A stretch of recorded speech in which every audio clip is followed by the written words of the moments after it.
Kuule, sa tahtsid sellest liiklusest mulle midagi rääkida? Ei, ma tahtsin rääkida liiklusmärguannetest. Noh, need, mis on rahva hulgas kasutuses, mitte need, mis on liiklusseaduses sees. Ei. No, näiteks see. Noh, tihti kasutatakse, olete kõik näinud, eks ole.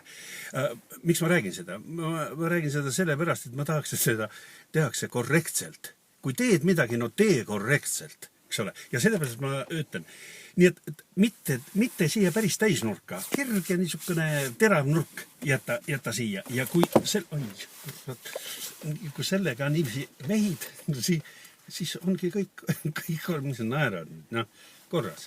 Või võtame näiteks selle teise.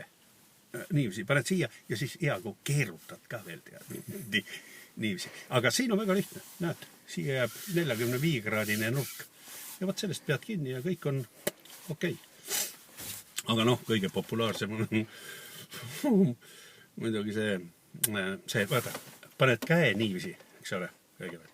Ja siis hakkad näppe vähemaks võtma. 1, 2, 3, 4. Ja jääbki, kuule, jääbki üks näpp püsti.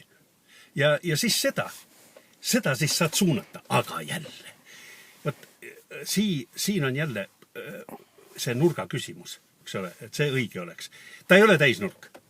Ta on ka kerge niisugune terav nurk. Ja nüüd, kui suunad sinna, kellele tahad näidata, noh, kõik. Nii et head liiklemist.